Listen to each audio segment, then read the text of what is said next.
आज आपको पढ़ना है बसा। बसा या फैट।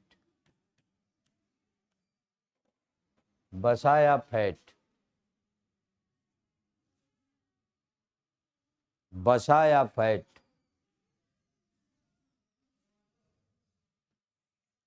ये जो बसा है, इस बसा का निर्माण कार्बन, हाइड्रोजन और ऑक्सीजन 3 तत्वों से होता है। सर्वप्रथम इन 3 तत्वों से 2 प्रकार के यौगिक बनते हैं। एक का नाम है ग्लिसरॉल और दूसरे का नाम है फैटी एसिड। फैटी एसिड और ग्लिसरॉल और फैटी एसिड मिल करके और ईस्टर बांड से जुड़कर, ये ईस्टर बांड से जुड़कर ये और तब बसा का निर्माण करते हैं। ये इस बसा की खोज 1925 ईस्वी में जर्मन वैज्ञानिक बेलहम ब्लूर ने किया था। ये और बेलहम ब्लूर नामक वैज्ञानिक ने ही इस बसा के विषय में एथेंटी बताया था। मतलब बसा ग्लिसरॉल और फैटी एसिड से बनता है, इसको बेलहम ब्लूर ने ही बताया था 1925 में। यह जर्मन वैज्ञानिक था। अब इस बसा को हम लोग कैसे समझते हैं? तो हम लोग तेल के रूप में, घी के रूप में इस बसा को समझते हैं। अब जितने तेल हैं सब बसा हैं, घी हैं सब बसा हैं। चाहे जिस तरह का घी हो, चाहे डालडा घी इस्तेमाल करते हो, चाहे देसी घी हो, चाहे कोई भी तेल हो, सरसों का तेल, अलसी का तेल, चाहे कोई भी तेल हो, वो सब बसा है। ठीक। अब ऐसी बसा जो कमरे के तापमान पर द्रव अवस्था में मिलती हैं, उसे असंतृप्त बसा कहा जाता है।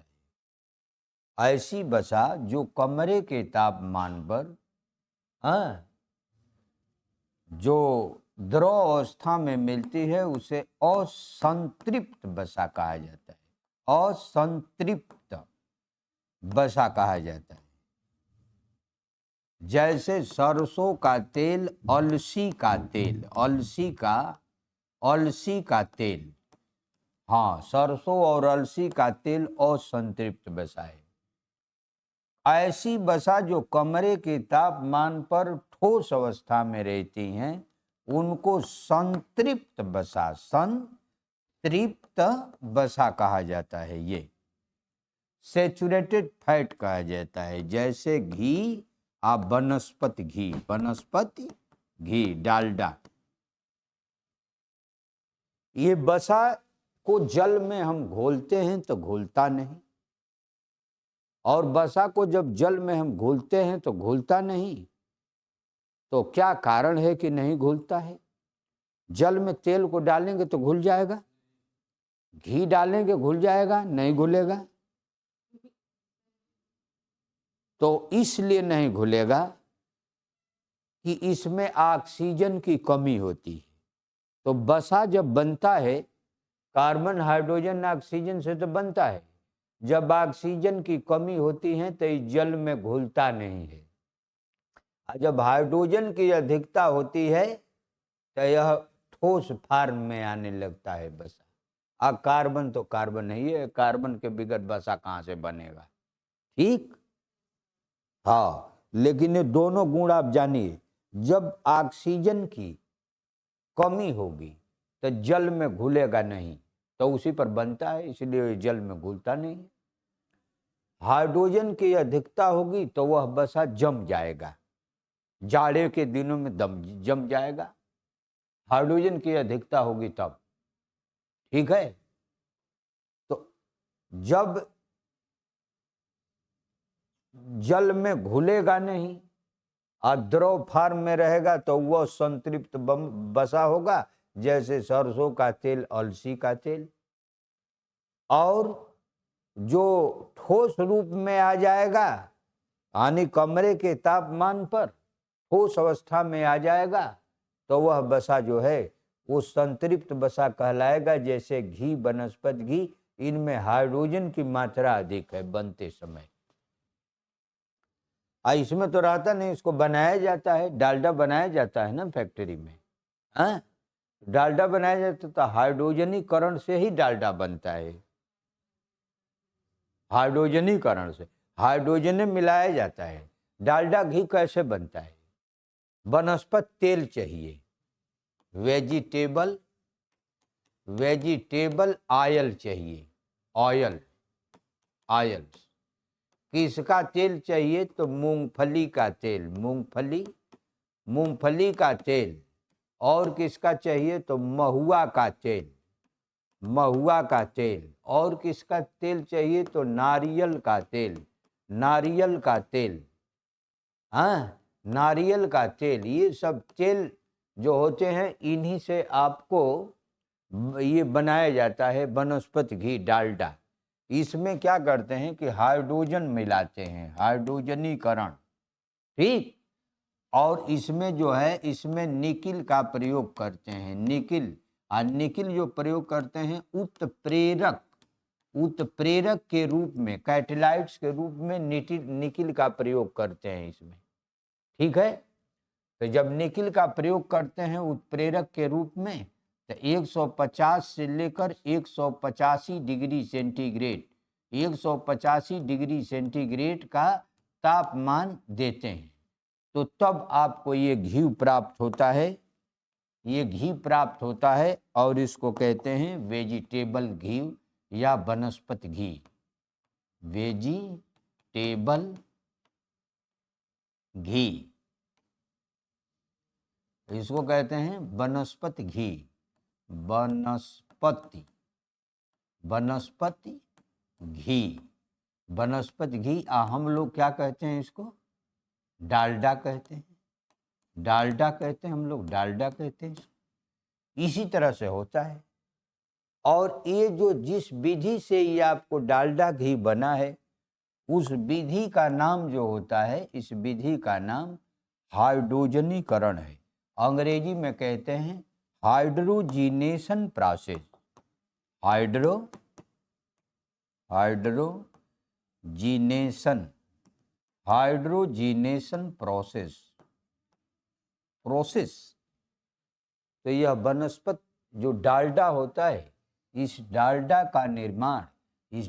घी का निर्माण हाइड्रोजनीकरण से होता है। ये स्ट्रक्चर है। अगर जो आपका जो वसा है, यदि यह वसा जल में घुलता नहीं है तो कहीं ना कहीं घुलता होगा कि छोड़ दिया जाएगा। कोई हम लोग यूज नहीं करेंगे ना, तो कहीं घोलने की जरूरत पड़ेगी तो घोलना पड़ेगा ना इसको। तो यह वसा घोलने के लिए कुछ रसायन मिलाए जाते हैं इनको, हाँ, तो उसमें घुल जाता है। जैसे ईथर है, बेंजीन है, एसीटोन है, एल्कोहल है, क्लोरोफार्म है, इसमें घुलनशील होता है वसा, ठीक। अब देखिए, ये वसा का प्रयोग हम लोग भोजन के रूप में करते हैं, भोजन का ही चैप्टर भी है। हाँ, तेल, घी जो होता है, घी से खाना कम पचता है क्योंकि उसमें चिकनाहट होती है। हाँ, तो घी तो बहुत नहीं आदमी को खाना चाहिए, उससे थोड़ा तेज खाना पचता है तेल से बनाने पर, और सबसे ज़्यादा बढ़िया खाना पचता है रिफाइन पर। हाँ, तो घी से तेल अधिक सुपाच्य है और तेल से आपको रिफाइंड अधिक सुपाच्य है। इसलिए जब से रिफाइंड बन गया तब से रिफाइंड ही हम ज़्यादा से ज़्यादा यूज करते हैं। पहले बारात में डालडा घी से पूरी लोग छानते थे, वही फेमस था, बहुत ज़्यादा फेमस था। वही था तो किससे लोग छानेंगे? डालडा घी से। और डालडा घी से पूड़ी छान देते थे। एक बार 2 4 10 10 पूड़ी खाने के बाद आधा बारात के लोग पेट पकड़ के बैठ जाते थे सुबह। क्या बताएं, दर्द का। हाँ भाई, दिक्कत में डाल देता था। हाँ, शाम को खाए, खा के सोए, पेट ही खराब हो जाता था। हाँ, सूजी जो आती है, सूजी, उसका हलवा लोग बना करके चलाते थे बारात में। वो भी इसी घी से बनाते थे। तो उसका नतीजा ये होता था कि और पेट खराब कर देता था। तो बारात से कोई लौट करके पुराने जमाने में आता था तो आधा लोग ठीक रहते थे और आधे लोग बीमारे पड़ के आते थे। एक तो गांव में कुल मिलता नहीं था, मिलता था तो अपने खींच लेते थे खूब जम करके। और नतीजा ये हुआ कि डाइजेशन खराब। लेकिन अब जब से रिफाइंड आ गया और खाने पीने की आपको सिस्टमों बदल गया, बफर सिस्टम हो गया, तो रिफाइंड आ गया। तो रिफाइंड से खाना बनता है, तो नुकसान आपको बहुत ज़्यादा नहीं करता है रिफाइंड वाला। और दूसरा नतीजा ये होता है कि खाने की भी अब छूट मिल गई। अब जिसका मन करे तो थोड़ा सा चावल खा लो, मन करे तो कहीं हम भी तो जाते हैं बफर वाले में, हम भी जाते हैं। तो जो खाने लायक हमारे जो दिखते हैं कि ज़्यादा सूट करता है तो उसी को लेते हैं, और जो सूट नहीं करता उसको नहीं छूते। वो तो पूरा आइटम में रहता है। अभी थोड़े है कि हम पूरा आइटम में खींच लें।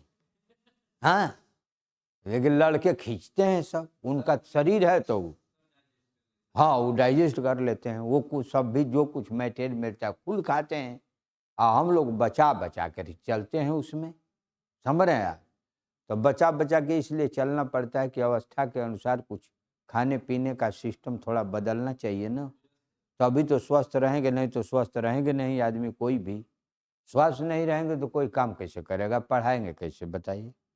कोई कार्य आप ही स्वस्थ नहीं रहोगे बेटा तो कैसे काम करोगे? स्वच्छता जरूरी है।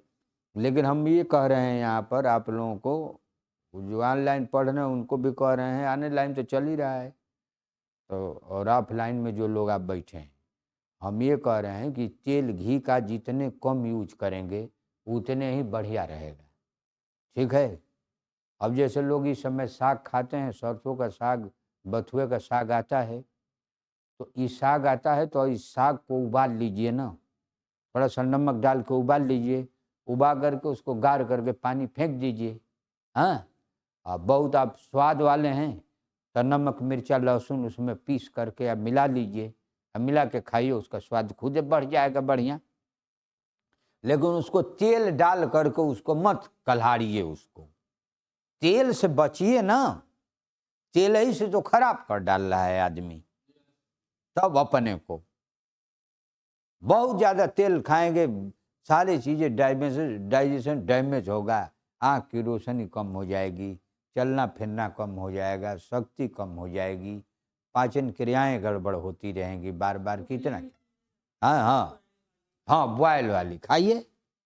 कोई सब्जी लाते हैं तो हल्का तेल डाल करके भूंज लीजिए। मसाला तेल की क्या जरूरत है बहुत ज़्यादा? हाँ, बहुत ज़्यादा ना खाइए। हम देखते हैं कुछ लोग ऐसा बनाते हैं सब्जी को, में तेले दिखाई देता है, उका उका वो सब्जी करेगी वो बंदर जा करके। तो तेल घी से थोड़ा बचिए। जब इससे बचेंगे तो स्वस्थ रहेंगे। कम से कम इस्तेमाल करिए इसका। ठीक है? बात समझ में आई? तो हमने आपसे बात किया, कोई भी कोर्स से बाहर हम बात नहीं करते। आपको कोर्स से बाहर हम बात नहीं करते, लेकिन आपको लगता है कि सर कोर्स से बाहर कर रहे हैं बात, लेकिन हम कोर्स से बाहर कभी बातें आपसे नहीं करते। ठीक है?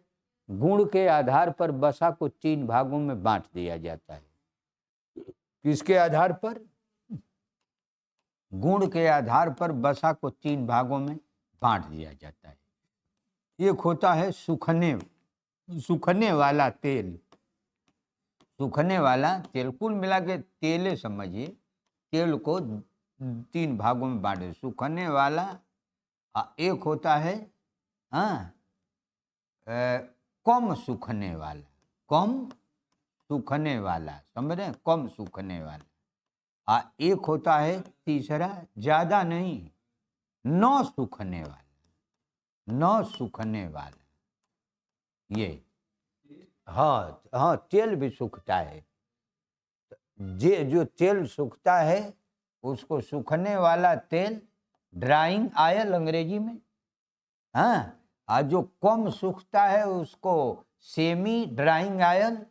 हाँ, और जो न सूखता है उसको नॉन ड्राइंग ऑयल कहा जाता है अंग्रेजी में।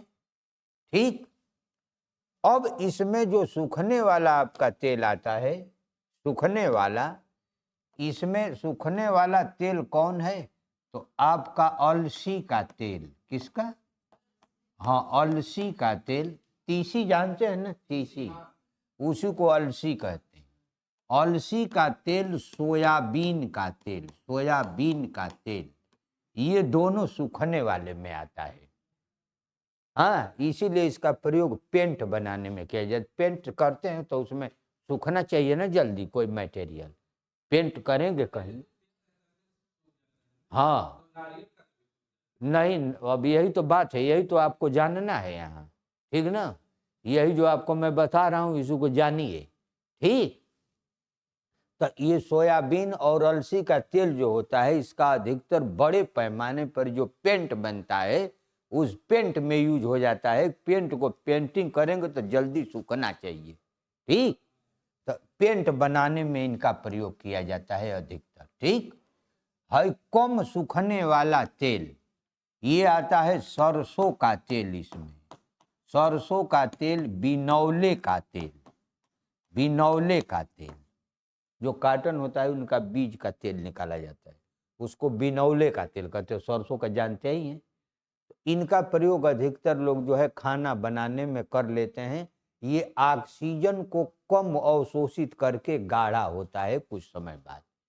ये ऑक्सीजन को ज़्यादा अवशोषित कर लेते हैं, ऑक्सीजन को ज़्यादा अवशोषित कर लेते हैं तो ये सूख जाते हैं। ये ऑक्सीजन को कम अवशोषित धीरे धीरे करते हैं तो ये गाढ़ा हो जाते हैं। हाँ, तो इसका अधिकतर प्रयोग खाना बनाने में किया जाता है, कुछ अन्य सामग्री बनाने में हाँ किया जाता है, कॉस्मेटिक वस्तुएं कुल बनाने में। न सूखने वाले तेल जो होते हैं, हाँ, इसमें आपको आता है, ये वायुमंडल से ऑक्सीजन को ग्रहण नहीं करते हैं ये होता है नारियल का तेल, नारियल का तेल और जैतून का तेल, जैतून का तेल। तो ये नारियल और जैतून का तेल ये सूखता नहीं है, इसलिए इनका प्रयोग जो होता है लुम्ब्रिकेट के रूप में।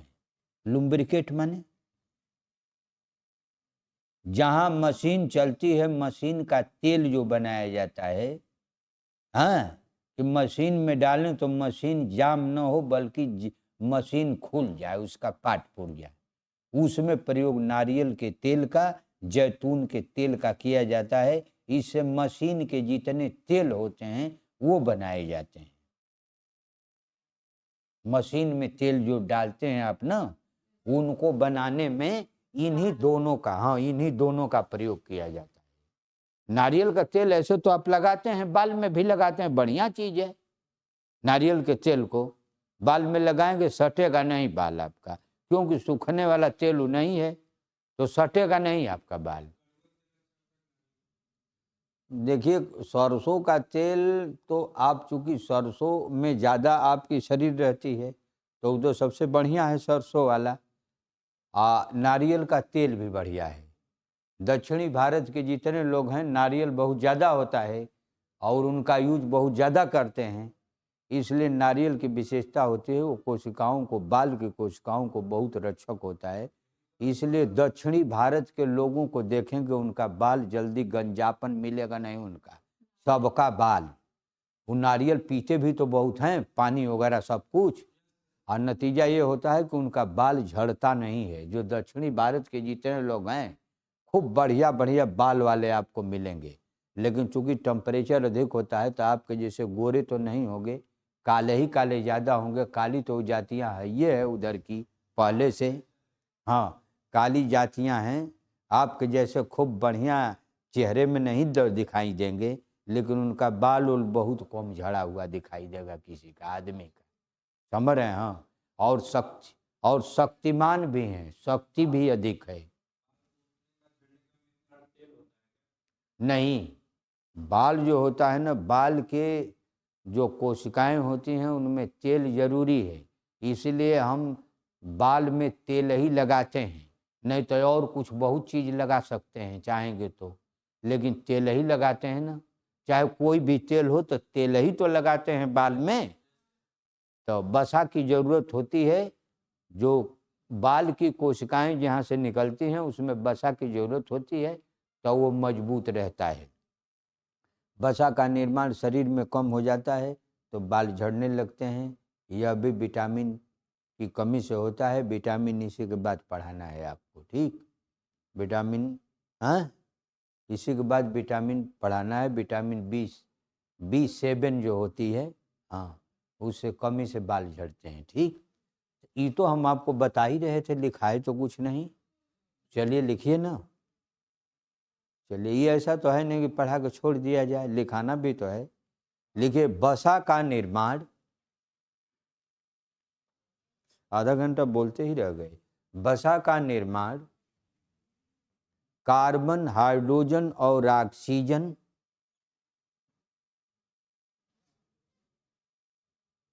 कार्बन, हाइड्रोजन और ऑक्सीजन तत्वों से होता है।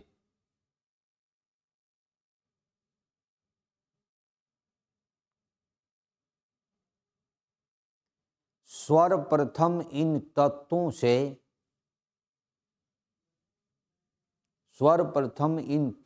से ग्लिसरॉल और फैटी एसिड बनता है।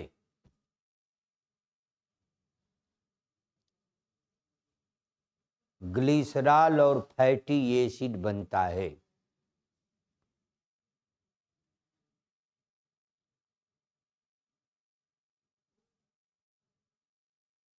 फैटी एसिड बनता है और यह दोनों मिलकर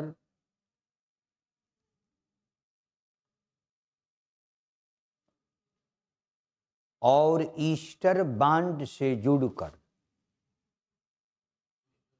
हाँ, ईस्टर बांड से जुड़कर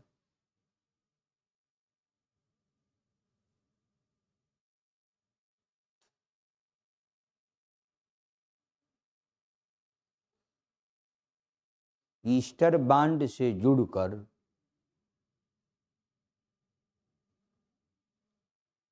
वसा का निर्माण करते हैं।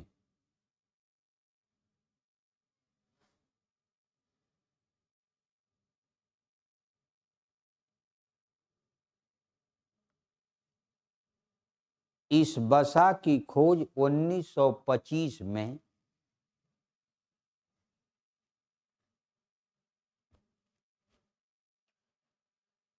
विल्हेम ब्लूर ने किया था।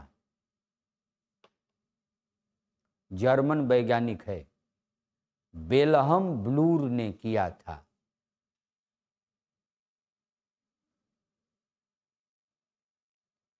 विल्हेम ब्लूर ने किया था। ऑक्सीजन की कमी के कारण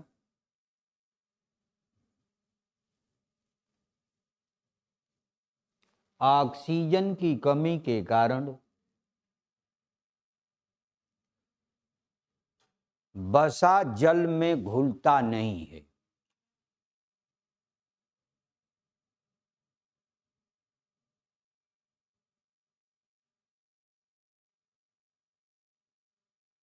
लेकिन ईथर,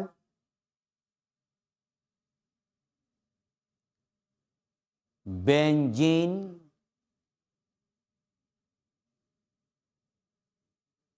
एसीटोन, एल्कोहल,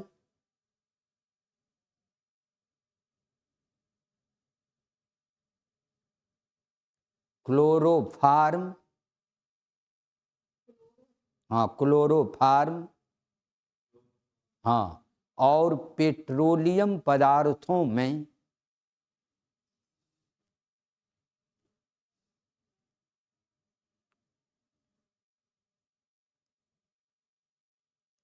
घुलनशील होता है।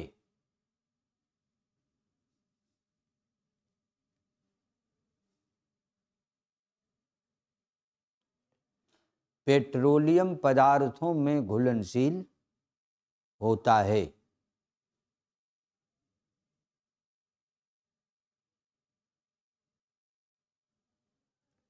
ऐसी वसा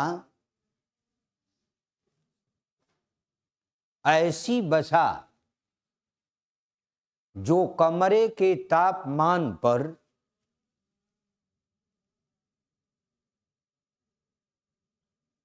द्रव अवस्था में मिलती हैं,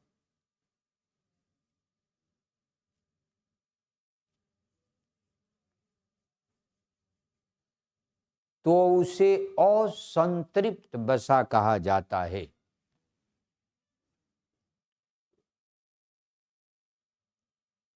तो उसे असंतृप्त वसा कहा जाता है।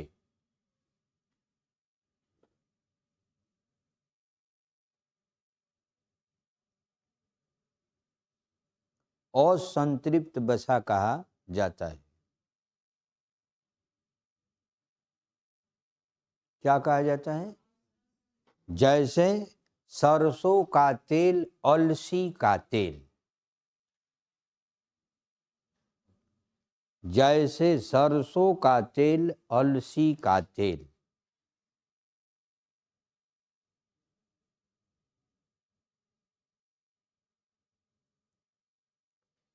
इसी प्रकार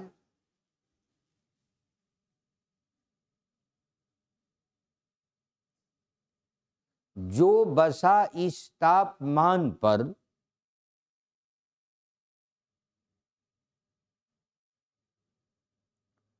ठोस अवस्था में मिलती हैं,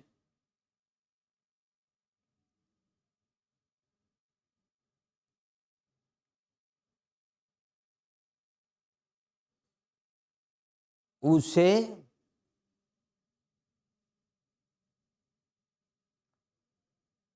संतृप्त वसा कहा जाता है।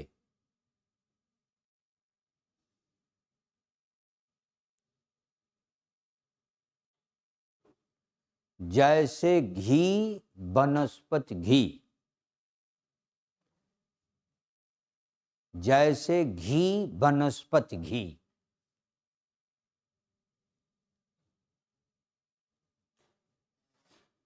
घी, वनस्पति घी,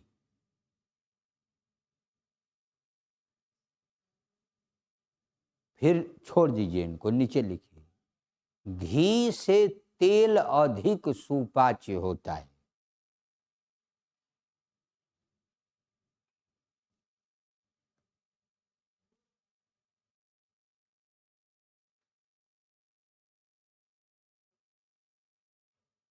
और इससे सुपाच्य रिफाइंड होता है।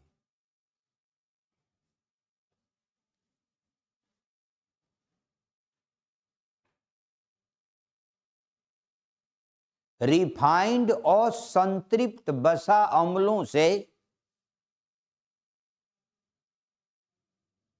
रिफाइंड और संतृप्त वसा अम्लों से बनाए जाते हैं,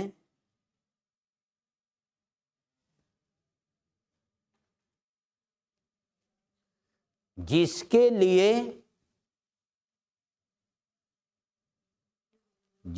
लिए सोयाबीन का तेल,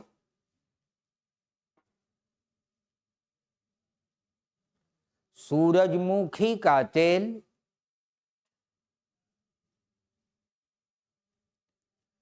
ताड़ का तेल अधिकतर यूज किए जाते हैं। अधिकतर यूज किए जाते हैं।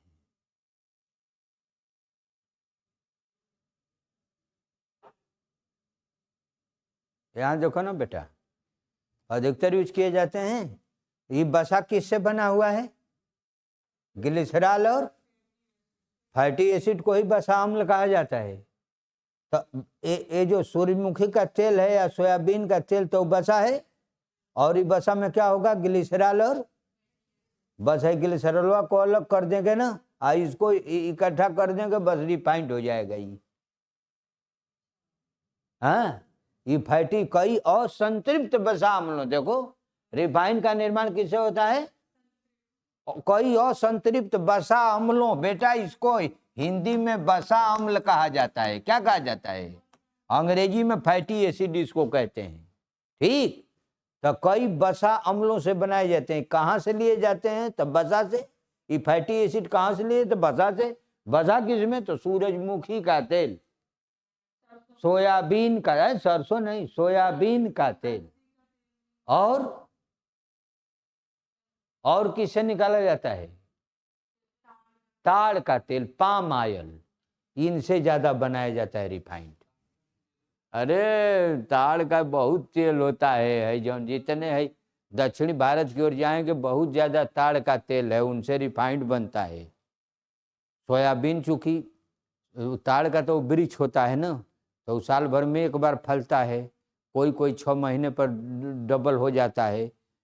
ये जो होता है ना, क्या कहलाता है, ये सोयाबीन, सोयाबीन जम करके बोते हैं ना, मध्य प्रदेश में सोयाबीन की बहुत बढ़िया खेती होती है। ठीक, तो ये बहुत ज़्यादा पैदावार कर लेते हैं, तो सोयाबीन का अधिकतर बनाते हैं।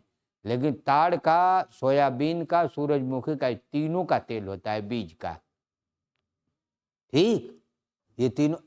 ये बताइए, नारियल देखे हैं? नारियल जो खाते हैं तो तेल रहता है, वैसे ही ताड़ का बीज में भी होता है वैसे ही। हाँ, ताड़ का, हाँ ताड़ का जो बीज होता है ना अंदर का, वैसे ही उसमें भी है। उनको निकाला जाता है तेल, और उनसे रिफाइंड बनता है। समझ में आई बात आपको? अच्छा, डालडा घी के लिए क्या चाहिए? तो देखिए, डालडा घी के लिए क्या क्या चाहिए? मूंगफली का तेल और महुआ का तेल, और हाँ अधिकतर और भी तेल होता है, ऐसा नहीं है, लेकिन अधिकतर इनका प्रयोग किया जाता है।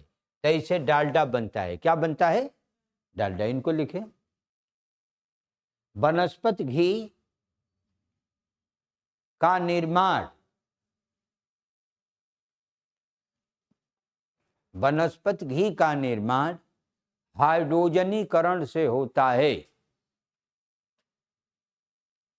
वनस्पति घी का निर्माण हाइड्रोजनीकरण से होता है।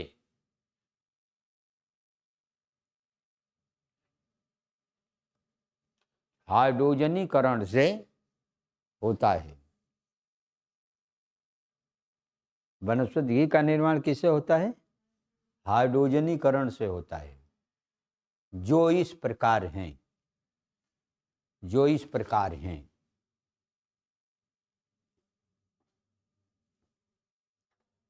लिख दीजिए, गोलाकार जितना उसमें लिखिए।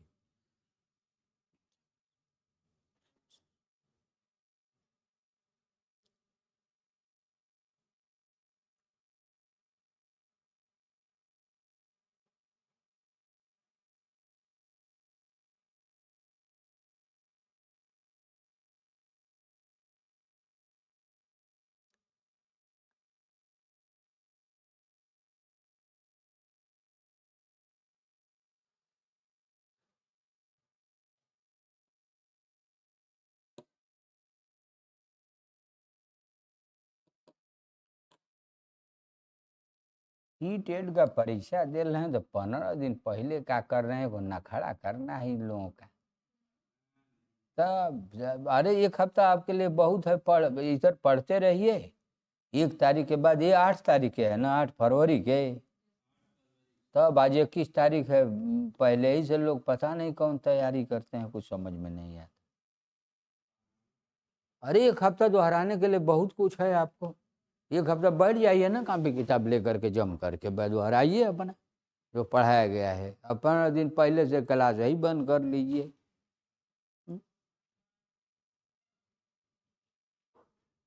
वो तो ठीक है कि यहाँ व्यवस्था है, दे दिया जा रहा है।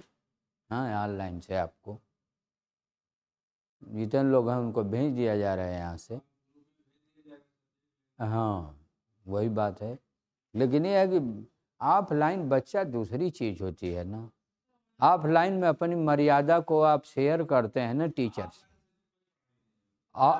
ऑनलाइन कोई पढ़ाई नहीं। देखिए, एक चीज़ तो और है, आप जान लीजिए, अगर गुरु से ईश्वर से, दोनों से भय खत्म हो गया, अगर ईश्वर से भय खत्म हो जाएगा तो दुनिया में कोई भी आदमी संत नहीं बन सकता। ईश्वर से बहुत बड़ी भय है जो संत हैं, जान लीजिए, भगवान ही करते हैं। उन दिन रात उन्हीं को जपते हैं, डरते हैं। संत डरते हैं ईश्वर से। और का ईश्वर को भाई अपना थोड़े मान लिए हैं, डरते हैं, रात दिन हाथ जोड़ करके पूजा करते हैं, तब ना उनके अंदर शक्ति आती है। हैं? अब आप मोबाइल लेके बैठ गए पढ़ने के लिए, जो पढ़ रहे हो भाई वो सुन लो, तुम लोग भी समझ रहे हो। मोबाइल, हाँ, मोबाइल लेके बैठे हो, वहाँ जानते हो कि मोबाइल हमारे बस में है, तो तब आपको कहाँ समझ में उतना आएगा। हाँ, दूसरे के बस के अधीन जब काम करोगे तभी समझ में आता है कोई चीज। अब यहाँ आप बैठे हैं, आपको डर है कि इधर उधर करेंगे तो सर जी डांटेंगे। पढ़ाने में अगर इधर उधर देखने लगेगा डांटेंगे, क्या कर रहे, इधर देखो, ये है ठीक। उसमें किसका डर है? भय खत्म तो ज्ञान खत्म, भय खत्म तो संतई खत्म आदमी की। तब का किसी से भय खत्म हो जाए, आपका दिमाग कंसंट्रेट रहेगा ही नहीं। इसको कहते हैं मन की मनमौजी। मन की मनमौजी हो जाएगी। मन तो बहुत खराब है, ये तो इतना जगह दौड़ता है कि खराबे जगह ज्यादा जाता है। हाँ, आपको आपको जहां नुकसान करने वाला है ना, वहीं पर ज्यादा जाएगा। ये बढ़िया जगह पर नहीं जाता। ये हमेशा शरीर को ये तो खराब कर डालता है मन। हाँ, एक मैथमेटिक्स के टीचर थे, तो पढ़ते पढ़ते थक गए, नहीं हो पाया उनका, लेकिन बहुत जानकार हैं वो। हाँ, कह रहे थे कि अगर हम मन को मना लिए होते पहले अपने, तो हम बहुत बड़ा आदमी हो गए होते। लेकिन मन को मना नहीं पाए समय काल में अपने, इसलिए मैं, ज्ञान तो है मेरे पास, मैं बहुत ज्यादा अच्छा आदमी हो गए होते। तो मन हमेशा खराब चीज की ओर खींचता है आपको, बढ़िया चीज की ओर खींचता ही नहीं है। चाहे हमारा मन हो, चाहे आपका मन हो, चाहे दुनिया के किसी का मन हो, इसीलिए आदमी को और तंग कर देता है। ठीक ना। हाँ, लगा लेते हैं प्रेमानंद का, आज लोग उनका प्रवचन बहुत सुनते हैं। तब प्रेमानंद जो बताते हैं, तो कै % उसका पालन आप करते हैं? खाली बस आपको ठीक लगता है। हाँ, तो ठीक लगता है तो कुछ फॉलो करना चाहिए। हाँ, हाँ, तब देखते हैं प्रेमानंद जी का। हाँ, हाँ, हाँ, तब हाँ, एक को फॉलो नहीं हो पाता है। हाँ, सब वही बात। चलिए लिखिए, क्या लिखा आपने, ये हो गया। हाँ, ये हो गया ना। अब आप लिखिए, गुण के आधार पर तेलों का वर्गीकरण। गुण के आधार पर तेलों का वर्गीकरण।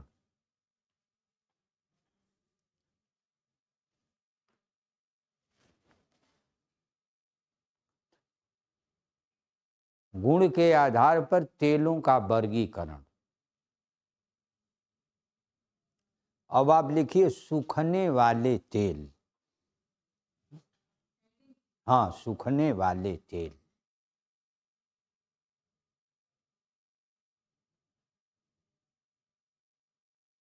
सूखने वाले तेल। लिखिए, यह वायुमंडल से ऑक्सीजन को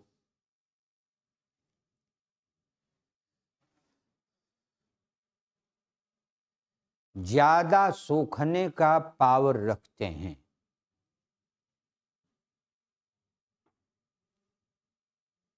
इसलिए सूखने लगते हैं।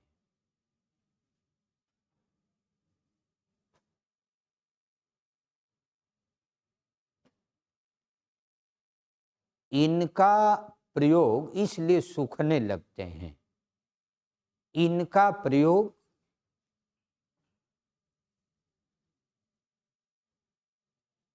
पेंट बनाने में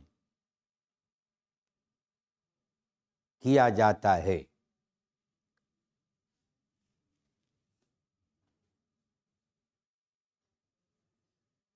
जैसे अलसी का तेल,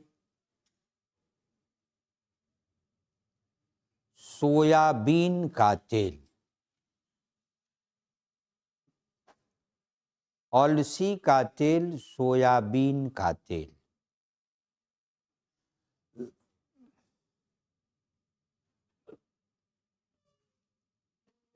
अलसी का तेल, सोयाबीन का तेल हो गया।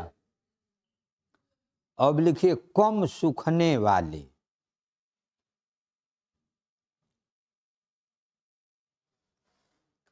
कम सूखने वाले।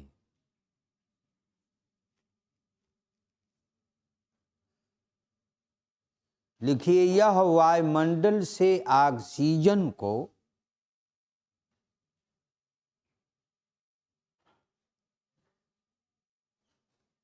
धीरे धीरे ग्रहण करके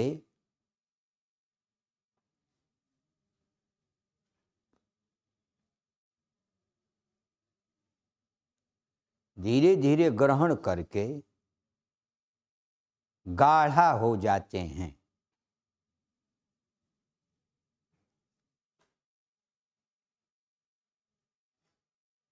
गाढ़ा हो जाते हैं।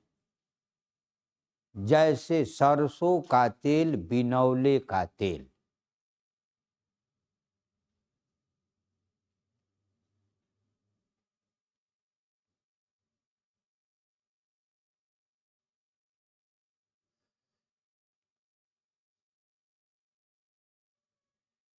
इसका प्रयोग भोजन बनाने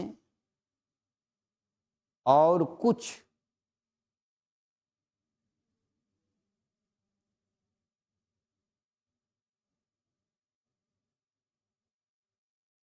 अन्य पदार्थों को बनाने में किया जाता है।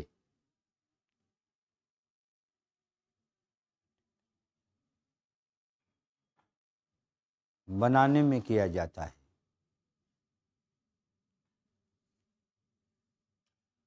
अब लिखेंगे न सूखने वाला तेल।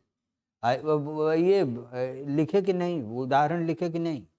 उदाहरण लिखे सरसों का तेल, बिनौले का तेल। लिख लिए?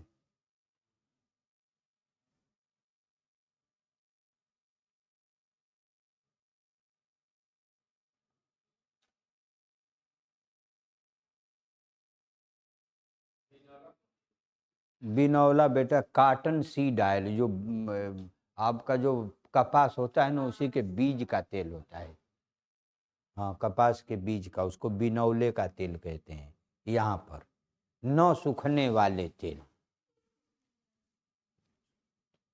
यह तेल वायुमंडल से ऑक्सीजन को ग्रहण नहीं करते।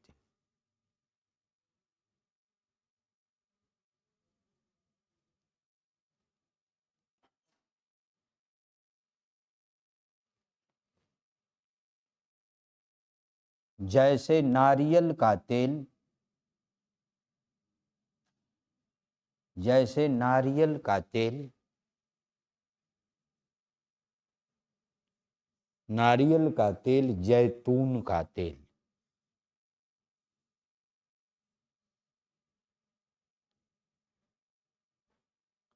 नारियल का तेल, जैतून का तेल। इसका प्रयोग लुम्ब्रिकेट के रूप में, लुम्ब्रिकेट के रूप में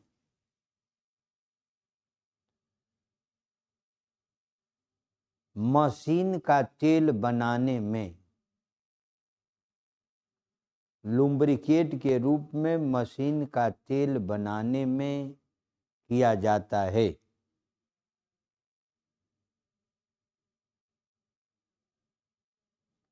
तेल बनाने में किया जाता है।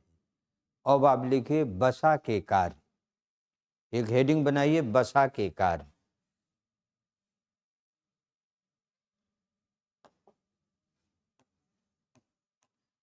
बसा के कार्य।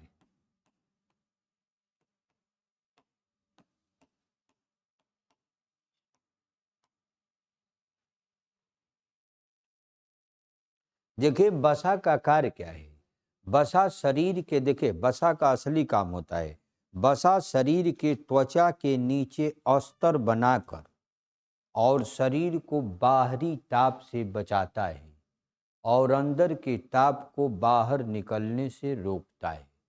क्योंकि मनुष्य शरीर या जानवरों के किसी भी शरीर जो अधिकतर होती है, ये होती है समतापी। तो बसा हम लोगों के शरीर में असली कार्य है कि बसा शरीर की त्वचा के नीचे अस्तर बनाकर शरीर को बाहरी ताप से बचाता है और अंदर के ताप को बाहर निकलने से रोकता है। इमरजेंसी में बसा टूटकर शरीर को ऊर्जा देता है और 1 ग्राम बसा के टूटने से 9.3 केजी कैलोरी, 3 केजी, हाँ केजी कैलोरी, कैलोरी ऊर्जा निकलती हैं ये 1 ग्राम बसा के टूटने। एक 75 किलो वजन वाले व्यक्ति में कम से कम 5 केजी और ज़्यादा से ज़्यादा 20 केजी तक बसा हो सकता है। हाँ हाँ, कम से कम 5 केजी और ज़्यादा से ज़्यादा 20 केजी तक बसा हो सकता है। और पर्याप्त बसा के कारण आदमी 84 दिन तक उपवास कर सकता है। हाँ, लेकिन पानी नहीं बंद करना है। पानी बंद करने के दूसरा 1 दिन में मर जाएगा, 2 दिन में मर जाएगा आदमी। पानी नहीं बंद करना है, भोजन बंद करके आप पानी जूस फल ले सकते हैं। उपवास का मतलब अनाज न खाना। हाँ, अब 5 बार जिसका कम रहेगा वो ज़्यादा खतरे में पड़ जाएगा, लेकिन 84 दिन तक उपवास। एक आध आदमी नहीं होते हैं बिस्तर पर गिर जाते हैं, खाना पीना छोड़ देते हैं, तब वो 2-3 महीना बाद मरते हैं। वो वैसे ही खींचते रहते हैं, ठीक ना, होता है ना। वही बात है, पर्याप्त वसा के कारण आदमी 84 दिन तक उपवास कर सकता है। पहले ग्लूकोज से शरीर चलती है, इसके बाद ग्लाइकोजन से चलती है, इसके बाद वसा से चलती है, और लास्ट में प्रोटीन से टूटती है। प्रोटीन अगर टूट गया तो शरीर की मृत्यु हो जाएगी। तो शरीर पहले ग्लूकोज से, उसके बाद ग्लाइकोजन से, पहले शरीर किससे चलती, ग्लूकोज से, उसके बाद ग्लाइकोजन से। ये इमरजेंसी अवस्था नहीं है, सही अवस्था है। और इसके बाद इमरजेंसी ये भी है, इसके बाद वसा से, इसके बाद प्रोटीन से, और इसके बाद नहीं, खत्म, कहानी खत्म। इस तरह से आपकी शरीर चलती है। पहले ग्लूकोज चाहिए, नहीं है तो ग्लाइकोजन लेगी, ग्लाइकोजन अगर नहीं है तो वसा को तोड़ेगी, वसा को नहीं है तो इसको तोड़ेगी प्रोटीन को, प्रोटीनों खत्म हो गया तो बस मृत्यु हो जाएगी, इसकी मृत्यु, शरीर मृत्यु से।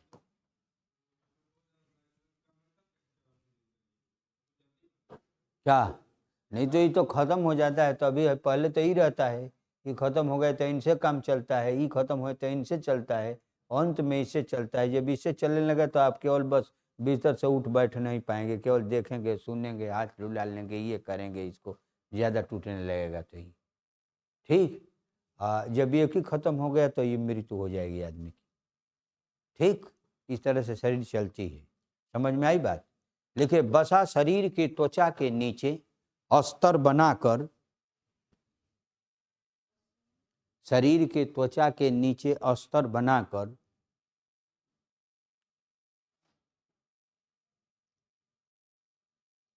शरीर को बाहरी ताप से बचाता है।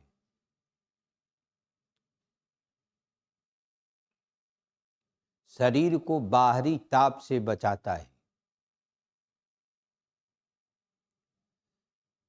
और अंदर के ताप को बाहर निकलने से रोकता है।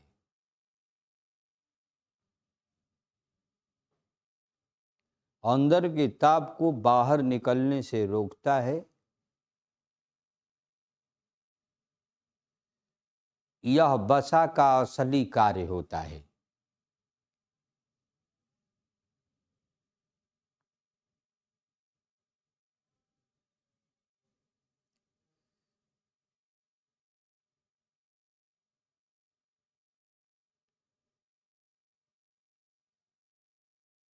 इमरजेंसी में वसा टूटकर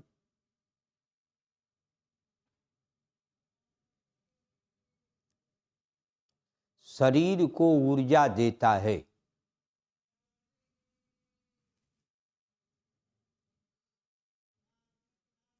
और 1 ग्राम वसा के टूटने से 1 ग्राम वसा के टूटने से 9.3 केजी कैलोरी ऊर्जा निकलती हैं। 9.3 केजी कैलोरी ऊर्जा निकलती हैं।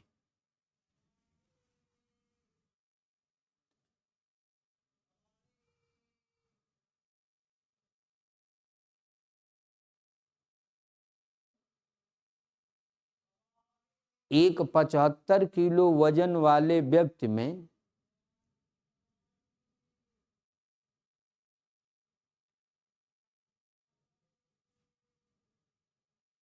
कम से कम 5 और ज़्यादा से ज़्यादा 20 केजी तक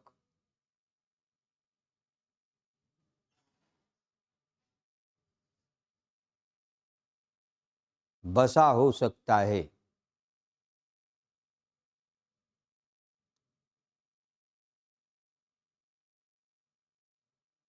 और पर्याप्त वसा के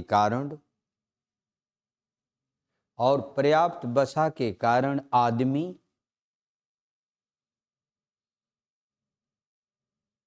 84 दिन तक उपवास कर सकता है। 84 दिन तक उपवास कर सकता है।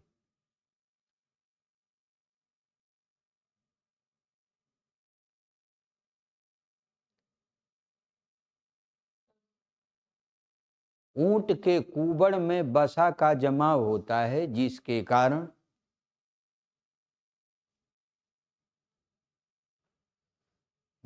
कारण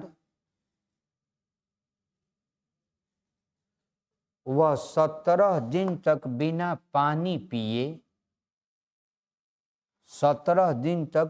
पानी पिए रह लेता है।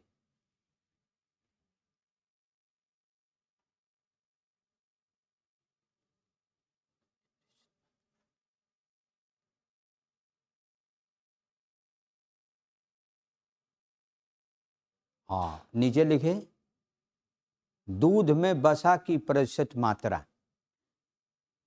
दूध में वसा की प्रतिशत मात्रा। कुछ दूध हैं उसी में पूछा जाता है एग्जाम में, ठीक।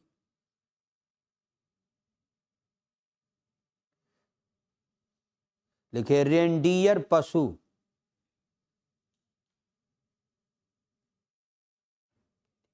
रेंडियर पशु कैरेबू।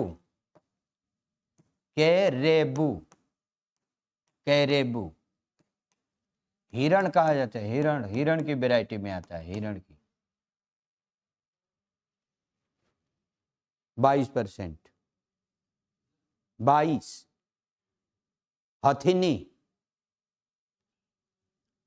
हथिनी में 15%। शेरिनी 13%। कुतिया 10%। भेड़ 9 से 10%। भैंस 7.5 से लेकर 8.5%। लेकिन थोड़ा लेकिन लगाइए, लेकिन भदावरी भैंस में 13%। भदावरी भैंस में 13%। आगे गाय 4.4 से लेकर 4.9%। 4.4 से लेकर 4.9%। गाय के बाद मानव माता 4.3%। 3%। बकरी 4.2%। एक लाइन और बकरी में बढ़ा लिए। इसमें सल्फर के कारण गंधें आती हैं, बकरी वाले में सल्फर के कारण गंध है।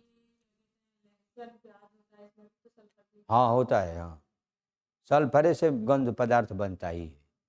हाँ इसमें सल्फर के कारण गंध आती हैं। उटनी, उटनी, उटनी में 30%।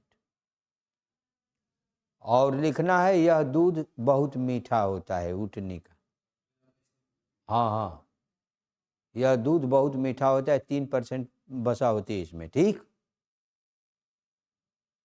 वसा का काम हो गया, विटामिन कल पढ़ते हैं। ठीक, बस।